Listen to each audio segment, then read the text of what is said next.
Hey, what is up guys, MKBHD here, and if you remember the first Nexus 7, that was one of the most popular Android tablets of all time, mostly thanks to that bang for the buck ratio. It was a lot of tablet for a very low price.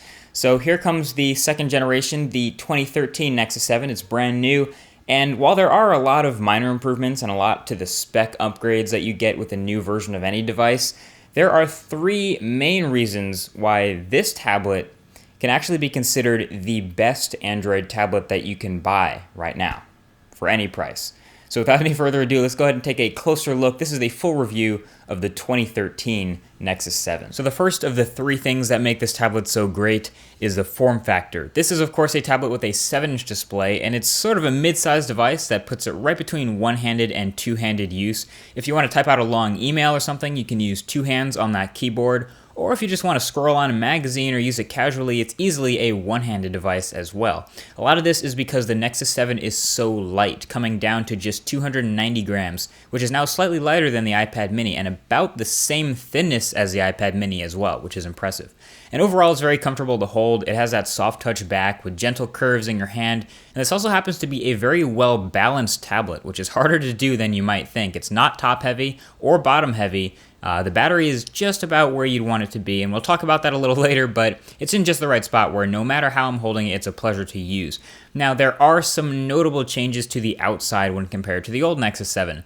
Those are the bezels, the speaker, and the camera on the back.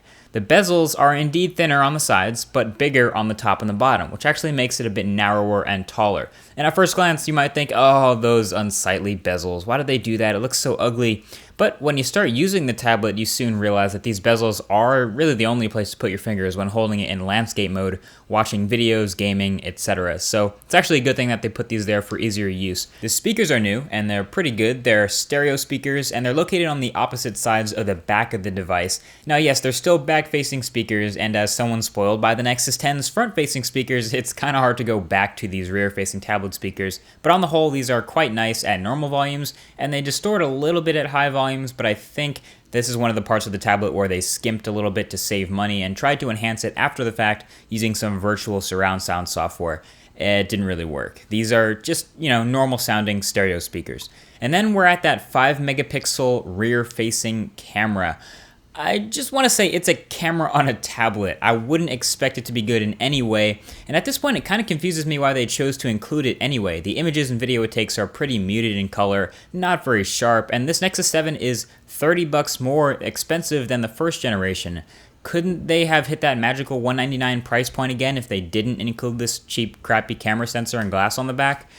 I don't know, who knows, but you still look at it and feel a little bit awkward taking pictures on your tablet anyway, so I would just ignore the fact that there's a camera on this one. Now the second thing that makes this tablet so magnificent, and it's easily my favorite feature, is the new display. It's not just a great display for a tablet that's only $230, it's a great display for a tablet period. I love the Nexus 7's new display, and anyone who loves pixels with me will love it too. It's a 1920 by 1200 panel, which gives it a pixel density of 323 pixels per inch. That's the sharpest of any tablet on the market right now. It's also the best viewing angles and colors of any tablet on the market right now. It's also an IPS display that gets brighter than any other tablet on the market right now. It's just phenomenal. It's incredibly responsive. Every time I turn it on, I smile a little bit because using a tablet with a display like this is such a pleasure. It makes you never want to put it down.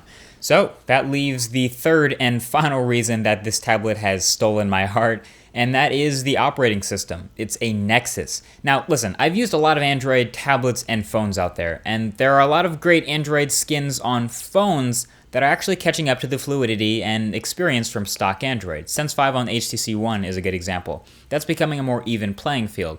But there is nothing, just nothing else that comes close to a Nexus experience on tablets right now. I have serious trouble recommending an Android tablet that isn't running stock Android or something close to it. The Nexus 7 is no exception. It performs beautifully well. Inside of it is a 1.5 gigahertz sort of beefed up Snapdragon S4 Pro, which is a great chip, and 2 gigabytes of RAM. But by the way it performs and handles all of the simultaneous apps and multitasking, general everyday use and responsiveness, I really don't care what's inside because this thing kicks ass. Now, I did a separate video all about the newest features of Android 4.3, so if you want to check that out, it'll be in the description right below that like button. But overall, new customizations and trim support especially are just a home run on this tablet. It's so much fun to use. In fact, I think fun is a great word to describe this tablet. I found that if someone recommended an app or something for me to check out, I could just download it, install it, and start playing it in a matter of seconds without a hint of any sort of delay, which was great. I've had a lot of fun using this tablet. It really nails the experience. And the performance in the graphics, as you can see here with all the reflections and live rendering and physics that's going on, it's as high-end as it gets right now. I mean, if you want to play games, this tablet is so lightweight, it's almost a no-brainer thanks to the form factor. Now, all of this awesome stuff comes with one major downside. Remember how I told you the Nexus 7 is the same thinness as the first-gen iPad mini? Yeah, it's thinner than last year's Nexus 7, which means it also has a smaller battery in physical size. We're looking at a 3,950 milliamp hour battery here. This all means it won't last quite as long during regular constant use. You'll probably get about 8 or 9 hours out of it, but what's nice is it burns almost no battery in standby mode. I had one night where I forgot to plug it in at 27%, and I woke up the next morning and I was at 26%. So it's also a really power sipper when it's in standby. And it's also compatible with the Qi standard for wireless charging. So if you pick up a couple wireless chargers, you can have them in convenient locations, maybe an office or your home, so you never really have to worry about battery life. But you should know that this is indeed a smaller physical battery than the last Nexus 7.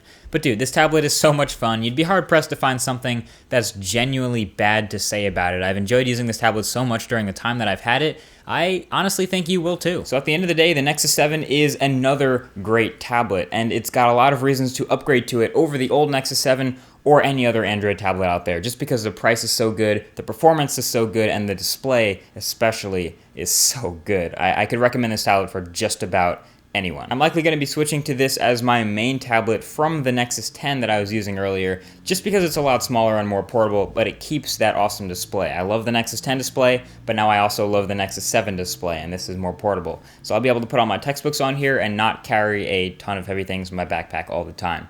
Either way, that's been it. Thank you for watching this brand new review of this brand new tablet. If you enjoyed it, definitely feel free to give a thumbs up below. But more importantly, if you want to see more videos like this in the future, there's a subscribe button below for you guys to hit if you're signed in. Either way, thank you for watching, and I will talk to you guys in the next video.